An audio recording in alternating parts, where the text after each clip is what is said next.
Welcome to day 15 of the course in Mastery. Today is the start of our third week, and time is going fast. I hope you're applying the principles you've learned so far. In week 1, we focused on strategies and the importance of personal philosophy and attitude. In week 2, we focused on skills for effective communication. Now it's time for health and balance. Today, Tom 1 is going to cover the importance of nutrition, and then we'll hear Darren Hardy's philosophy of what has to be the simplest diet on the planet. Here's Tom. Thanks, Coral. And yes, this week is about health and balance. And today is about nutrition. I believe that health, balance, nutrition, this week will be the most important week of all 4. Why? Well, if you don't have your health, you don't have anything. You can't communicate, you can't negotiate, you can't make the sale, you can't lead a team if you're not healthy. Now, I am admittedly not an expert on nutrition. I also know that many MDs are not experts on nutrition, that it's a complicated process, the digestive system. The one thing I know is that results speak for themselves. Today's expert has produced extraordinary results. I will give you one piece of advice. It's your body. Listen to your body, respect your body. No matter what nutritional decision you make, listen to yourself and make that decision for your own body. Here's Coral, and we'll see you tomorrow. Thanks, Tom. Darren Hardy has been studying and practicing nutrition since he was a teenager. But better yet, he has applied the principles that he's going to suggest in this next clip and has met with incredible results. Today, he gives his no-nonsense, common-sense approach to healthy weight management. He focuses on eating whole foods and paying attention to the way your body responds to what you eat. Here's Darren.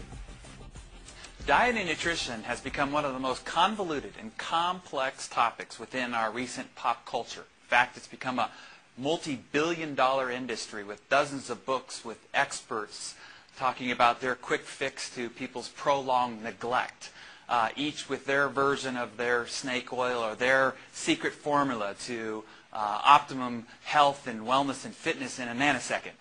What I find hilarious is that each of these experts and these proven and time-tested formulas seem to conflict with each other.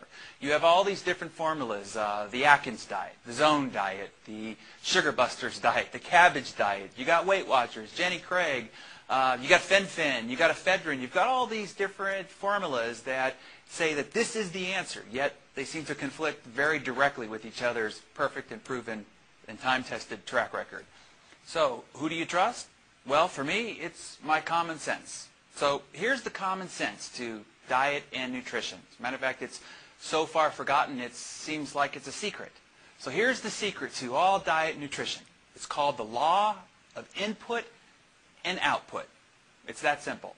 So if you want to lose weight, what do you got to do? You need to output more than you input. What happens if you input more than you output? Meaning you eat more calories or you eat more fat than you output. You gain weight. It's really not rocket science. If you want to stop starving yourself and counting every rice calorie that you intake, then strap on your gym shoes and pump up your heart rate. If you work out like a savage, well, then you could pretty much eat whatever it is that you want. If you're allergic to sweating, then you better count every corn kernel. That's it. It's a simple formula. If you input, you got to output, or you're going to stockpile in all the wrong places. I hear people saying all the time, I have a slower metabolism, or I gain weight faster and easier, or I have big bones. Whatever it is, it doesn't matter. If that's true for you, then that just means you have to output a little bit more than what would be considered normal. So find what your equilibrium is, how much you can input versus having to output in order to find your equilibrium of the health and wellness that you want for you and for your body. There are some people who seem to be able to eat just whatever they want and never seem to gain weight. Well, for them, they have to output less than the input. That's just the good fortune of how the cards were dealt for them. But there's a warning to those types of people. There is such a thing called being fat on the inside, even though you are thin and skinny on the outside. No one is excused from moving their body, getting their heart rate up, and exercising in order to have optimum health. The key is to find your equilibrium. If you want to shed some pounds, limit the intake, boost the output, and then find your equilibrium, and then maintain that through some consistency. And we'll get to talking about that in another segment.